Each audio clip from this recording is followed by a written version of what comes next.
Guys, welcome back to my YouTube channel. അപ്പോൾ നമ്മളെല്ലാവരും ഒന്ന് ഗുരുവായൂർക്ക് പോണേണ്. ഹായ് പറ.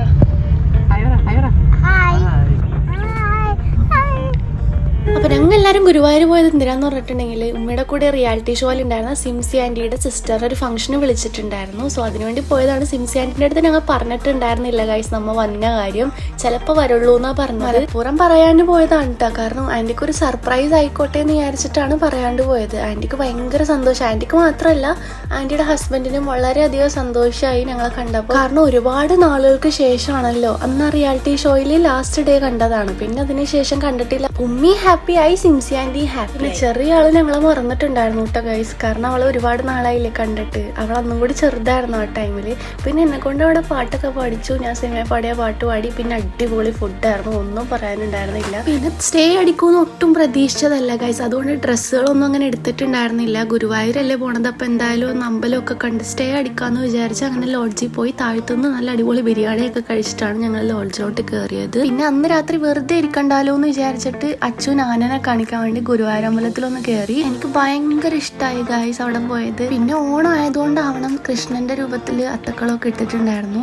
അങ്ങനെ ഞങ്ങൾ തിരിച്ച് രാത്രി നല്ല ലേറ്റ് നൈറ്റ് ആയി തിരിച്ച് പോയപ്പോൾ കടകളൊക്കെ പൂട്ടിയിട്ടുണ്ടായിരുന്നു. എന്നാലും ചെറിയ ചെറിയ 2-3 കടകൾ മാത്രമേ ഉണ്ടായിരുന്നുള്ളൂ. പിന്നെ സൈഡിലിരുന്ന ഒരു കൈനോട്ടക്കാരിയാന്ന് തോന്നുന്നു. അച്ഛൻ ഇങ്ങോട്ട് വിളിച്ചിട്ട് മിഠായൊക്കെ കാണിച്ചപ്പോൾ കൊച്ചങ്ങോട്ട് ഓടി. പിന്നെ നമ്മ പൈസയും കൊടുത്തു. പിന്നെ ഭയങ്കര ബ്യൂട്ടി ആയിരുന്നു ഗൈസ് അവിടുത്തെ സൈഡിലെ കടകളൊക്കെ കാണാൻ വേണ്ടിയിട്ട്. നമ്മൾ എന്തെങ്കിലുമൊക്കെ വാങ്ങിച്ചു പോകും ഗൈസ് അവിടെ നിന്ന്. കാരണം അത്രയും നല്ല വൈബായിരുന്നു അവിടെ. ഇങ്ങനെ സൈഡിൽ ഓരോന്നും ഇങ്ങനെ കാണുമ്പോൾ നമ്മൾ എന്തെങ്കിലും കടയിൽ നിന്ന് കുറച്ച് സാധനങ്ങൾ വാങ്ങിച്ചു. പിന്നെ ഓണമല്ലേ പറഞ്ഞത്, അപ്പം ധാവണിക്ക് ഇടാൻ വേണ്ടിയിട്ട് ഞാൻ മാലയുടെ സെറ്റൊക്കെ എടുത്തിട്ടുണ്ടായിരുന്നു. അവിടെ നിന്ന് തന്നെ ലേറ്റ് നൈറ്റ് ആയതുകൊണ്ടിട്ട് നല്ല ഡിന്നറും കഴിച്ച് ഞങ്ങൾ അവിടെ നിന്ന് ഇറങ്ങി. എനിക്കാണെങ്കിൽ അവിടുത്തെ ചന്ദനമൊക്കെ യൂസ് ചെയ്യാൻ ഭയങ്കര ഇഷ്ടമാണ് കേട്ടോ. അത് യൂസ് ചെയ്തെന്ന് പറഞ്ഞിട്ട് നമ്മുടെ മതമൊന്നും നമ്മൾ മാറുന്നില്ലല്ലോ. അതൊക്കെ ഉള്ളിലത്തെ ഓരോ വിശ്വാസങ്ങളും കാര്യങ്ങളൊക്കെ അല്ലേ. ഇത് യൂസ് ചെയ്യാൻ എനിക്ക് ഭയങ്കര ഇഷ്ടമാണ്. അപ്പം ഞാനതൊക്കെ യൂസ് ചെയ്ത് ഇങ്ങനെ നടന്നു. അപ്പോൾ അവിടെ ഉണ്ടായ ഒരു അനുഭവമാണ്. അല്ല, കുറേ കോഴികൾ അത്ര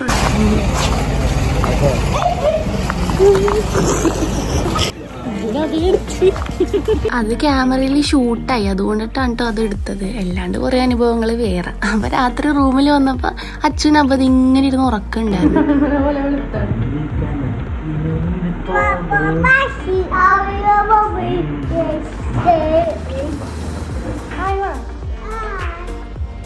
അങ്ങനെ ഞങ്ങൾ സുഖമായിട്ട് ഇറങ്ങി. പിറ്റേ ദിവസം രാവിലെ എണീച്ച് ഒന്നും കൂടി അമ്പലത്തിൽ പോയി. കാരണം അവിടുത്തെ ഡാൻസ് കാണാൻ വേണ്ടിയിട്ടായിരുന്നു കേട്ടോ. അവിടെ ഞങ്ങൾ തലേദിവസം രാത്രി പോയപ്പോൾ അവിടെ ഒന്നും ഉണ്ടായിരുന്നില്ല, എല്ലാം തീർന്നു പോയിരുന്നു. അപ്പം എന്തായാലും പിറ്റേ ദിവസം എണീച്ചത് കാണാൻ വേണ്ടി പോകണമെന്ന് ഭയങ്കര ആഗ്രഹം ഉണ്ടായി. പിന്നെ ഞങ്ങളുടെ റൂമിൽ നിന്ന് ജസ്റ്റ് നടക്കേണ്ട ദൂരം മാത്രമുള്ള അമ്പലത്തിലേക്ക്. അമ്പലത്തിൻ്റെ അടുത്ത് തന്നെയാണ് ഞങ്ങളുടെ റൂം ഉണ്ടായിരുന്നത്. കാരണം ഞങ്ങളുടെ വണ്ടി വൈകുന്നേരമായിരുന്നു. സോ അത്രയും നേരം വെറുതെ റൂമിലിരുന്ന് വേസ്റ്റ് ആക്കണ്ടെന്ന് വിചാരിച്ചിട്ടാണ് ഞങ്ങളിങ്ങനെ ഇറങ്ങിയത്. അങ്ങനെ ക്യാമറയിൽ അധികം വരാത്ത ആളാണ് ഞാനും. മരിപ്പിലേക്ക് വെച്ച് മോന്തക്കിട്ട് തട്ടിയിട്ടാണേലും ക്യാമറയിൽ വന്നു. അങ്ങനെ ഞങ്ങൾ എല്ലാവരും കൂടി ഡാൻസ് കാണാൻ പിന്നെ അമ്പലത്തിലേക്ക് പോയി. അപ്പോൾ ഇന്നലെ കണ്ട കൃഷ്ണന്റെ പൂക്കളായിരുന്നില്ല, ഇപ്രാവശ്യം ശിവന്റെ ആയിരുന്നു. അപ്പൊ ഞങ്ങൾ കയറിയപ്പോൾ തന്നെ പിള്ളേരുടെ അരങ്ങേറ്റമായിരുന്നു. അങ്ങനെ അതൊക്കെ കണ്ടിരുന്നു. അതിനുശേഷം ബ്രേക്ക്ഫാസ്റ്റ് കഴിക്കാൻ വേണ്ടി ആര്യഭവനിലേക്ക് കയറി. പിന്നെ അവിടെ എക്സ്പ്ലോർ ചെയ്യാൻ വേണ്ടി ഉള്ളത് ആനക്കോട്ടായിരുന്നു കേട്ടോ. അപ്പൊ അവിടെയും കയറി. കാരണം ഞങ്ങൾക്ക് ഇനി ഒരുപാട് ടൈം ഉണ്ടായിരുന്നു. അവിടെ വെറുതെ റൂമിലിരിക്കണ്ടല്ലോ എന്ന് വിചാരിച്ചിട്ടാണ് ഇങ്ങോട്ട് ഇറങ്ങിയത്.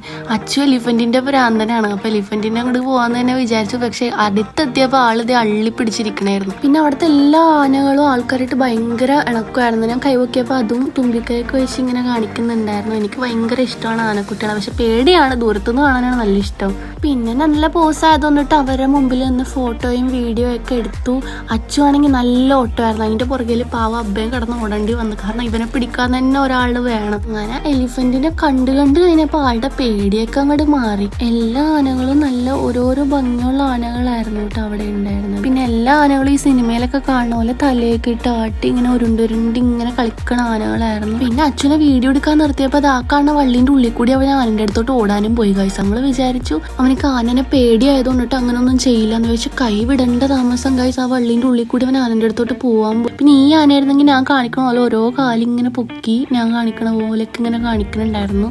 എല്ലാം നല്ല മിങ്കിളായിട്ടുള്ള ആനകളായിരുന്നു കേട്ടോ. പിന്നെ ഈ കാണുന്ന ആനയായിരുന്നു അവിടുത്തെ കുട്ടി ആന. ആന അടനെക്കാട്ടിയും കൂടുതലും ഞാൻ ഞാനവിടുന്ന് വലിഞ്ഞാടാൻ തുടങ്ങി ഗൈസ്. അപ്പൊ ആൾക്കാരൊക്കെ ബാക്കിൽ നിന്ന് വീഡിയോ എടുക്കണ്ടായിരുന്നു. അങ്ങനെ ഞാൻ ആടുന്നതിനനുസരിച്ച് ഉമ്മിച്ചി ആടാൻ തുടങ്ങി. അതിന് ഞാൻ കാല് പൊക്കിയപ്പോൾ അത് പൊക്കുണ്ടായിരുന്നില്ല. അത് കുഞ്ഞായതുകൊണ്ടാണെന്ന് തോന്നുന്നു അതിന് മനസ്സിലായി. അങ്ങനെ ഉച്ചയായപ്പോൾ വിശന്ന് പൊരിഞ്ഞ് അവിടെ അടുത്തുള്ള ഒരു ഹോട്ടലിൽ തന്നെ കയറി. നല്ല അടിപൊളി ഊണായിരുന്നു. ആ അങ്കിളും ഭയങ്കര മിങ്കിളിങ് ആയിരുന്നു കേട്ടോ. അങ്ങനെ ഒരു 4 മണിയൊക്കെ ആയപ്പോൾ ഞങ്ങൾ തിരിച്ച് റൂമിലേക്ക് എത്തി. സാധനങ്ങളൊക്കെ പാക്ക് ചെയ്തു. ആ റൂം ഞങ്ങൾ വെക്കേറ്റ് ചെയ്തു. അപ്പൊ ഇത്രയുള്ള നമ്മുടെ ഗുരുവായൂർ വ്ളോഗ്. എല്ലാവർക്കും ഇഷ്ടപ്പെട്ടെങ്കിൽ ആരും സബ്സ്ക്രൈബ് ആക്കാൻ മറക്കല്ലേ. ബൈ.